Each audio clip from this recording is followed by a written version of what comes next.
get the privilege to share our knowledge with you. So we both work with a company called Pacific Environment Limited. We're based in Brisbane, in Queensland, and we have a company with about 100 people, mostly scientists and some engineers, and also some software engineers who are now responsible for building technology platforms that I will discuss later on in the session. We specialize in a number of environmental services. Of course, we specialize in water, both surface water and groundwater, but we also do a lot of work with clients in air quality management related to dust emissions, gas emissions, other forms of emissions, and we also work in contaminated land, and we also work with landfills or waste management, especially landfill gas. Our clients are diverse. We have 4 or 5 main groups of clients. One of the biggest one is the resources industry, which is mining and coal seam gas, so extracting gas from the coal seams. Australia has an abundance of coal, and as a consequence has an abundance of gas, natural gas. So we have a lot of big companies extracting gas. We work a lot with those. We also work a lot with agriculture. Australia is very famous for producing high quality food for export.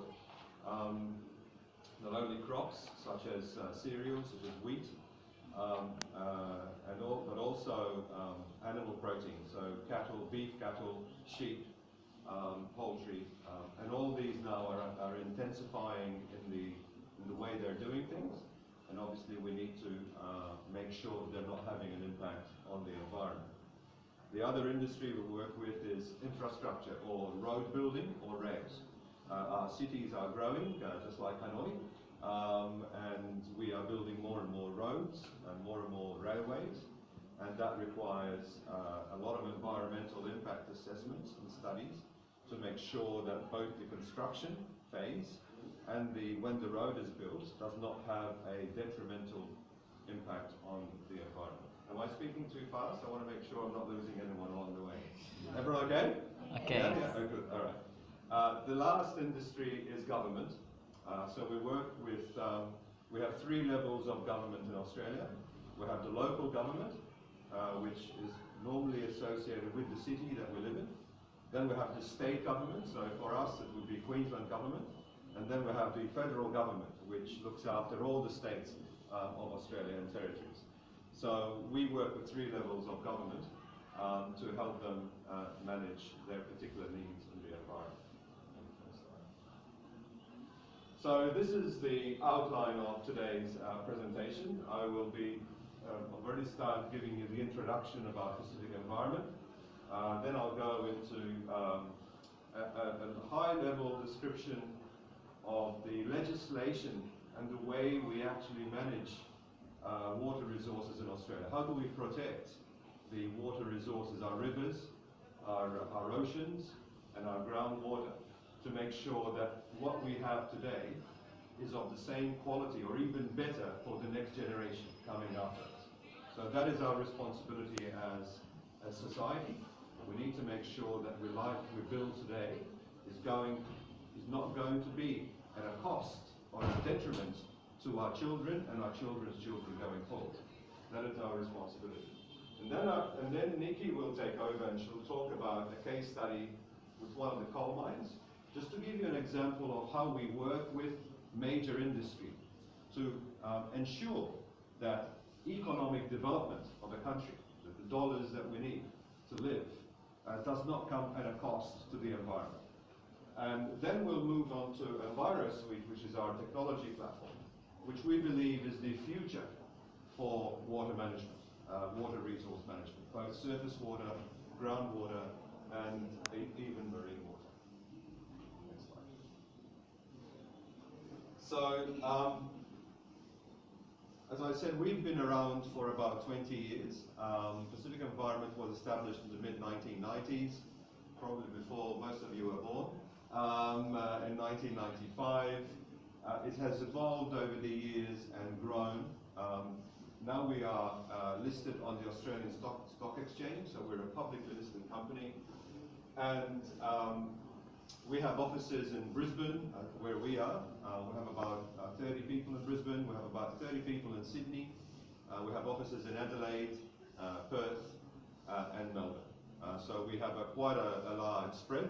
And sometimes in Australia it's quite a challenge seeing people, because for me to fly from Brisbane to Perth is 5 hours by plane. Australia is a very, very large country, and therefore it's always a challenge keeping in touch. Modern technology helps nowadays using conference calls. I'm the general manager for Australia, but I also look after all of Asia, and that's why I'm here in Vietnam. So my role is to manage my team, but also to develop markets in other places, including in Vietnam. And this is one of my primary objectives for the present moment, is to explore how we as a company and our technology can help the Vietnamese government and the industry here to go along the same path that we have taken in Australia, by which we have developed our industry in a sustainable way. And we believe we have some cutting-edge technology, both in Australia and within our company. Well, the last line, I suppose, gives away my age. I've been doing this for a very long time. I finished my PhD back in 1991, so a long, long time ago, no, 25 years ago. And I've had a very fruitful career, which I've thoroughly enjoyed.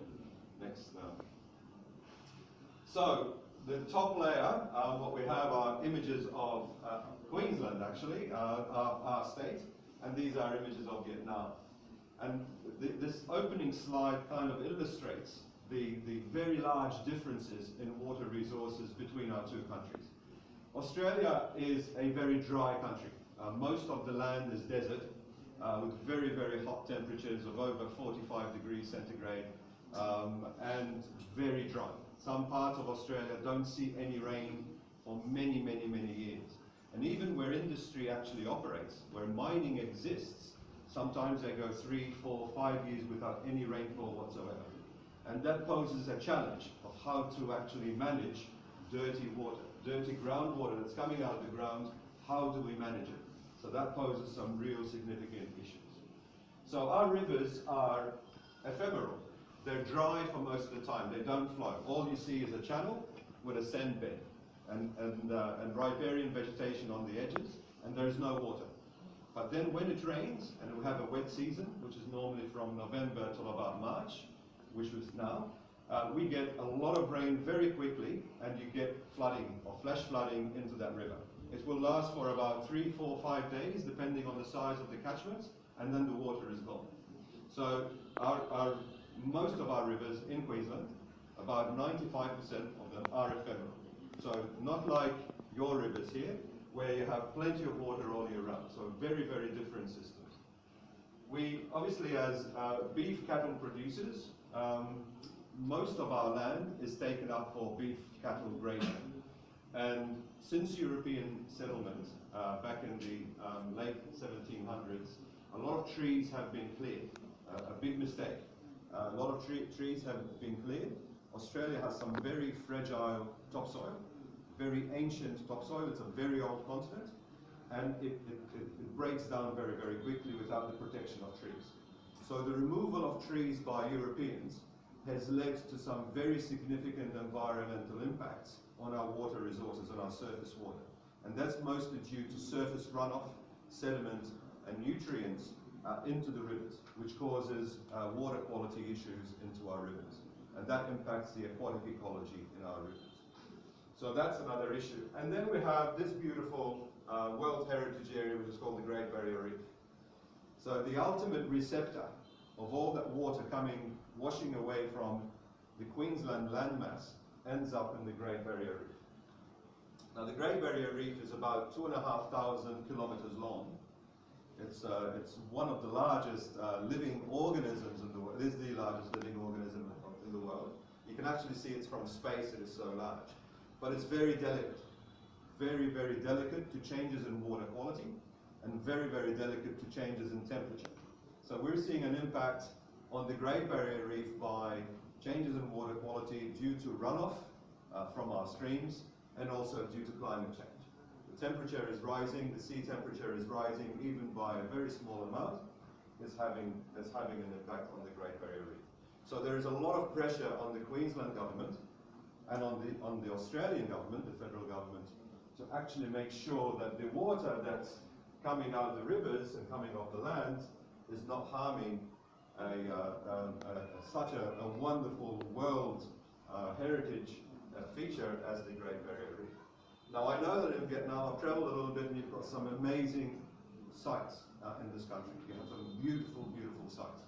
And we hope that we can help you be able to protect your natural resources the same way that we're trying to protect our natural resources back in Australia. Next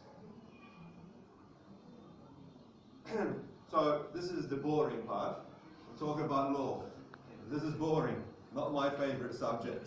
In Australia we have some very strict environmental laws. People end up in jail for a very long time if they cause environmental harm. We know of a couple of cases where people who were extracting gas did a lot of damage to the environment and now they're in deep trouble. So Australian laws are very, very strict. And the overall legislation is the Environmental Protection Act, which is a federal government, so it covers all of Australian territories and states. And what this, the primary objective of the EP Act is to promote sustainable development, economic development, without harming the environment. So we're not saying we do not develop, we're not saying we do not attract mining, we're not saying we do not build roads, but everything has to be done so that we do not cause environmental harm. So Nikki and I are involved in many projects where we work with the client very closely to engineer ways for them to be able to work without causing environmental harm or causing an acceptable environmental harm. There always is some environmental harm, but it has to be acceptable environmental harm. The part where we come in, water, is governed by this protection policy, which is a subset of the overall EP Act, the Environmental Protection Act. And that is the main legislation that Nikki and I will work with when we're working with clients. It specifies the kind of environmental values that we need to look at. I'm not sure if you've got the same term in Vietnam, but what we mean by environmental values is that we have in our legislation ways that we can identify the benefit that natural resources bring to humanity. And let me give you an example. So if I'm looking at a river has a number of environmental values. It supplies drinking water. It supplies water for irrigation. It supplies water for stock, like cattle and other animals. Its natural beauty, that's an environmental value. Aesthetic beauty. For recreation, for fishing and for crabbing, that is an environmental value. Those are all environmental values that by legislation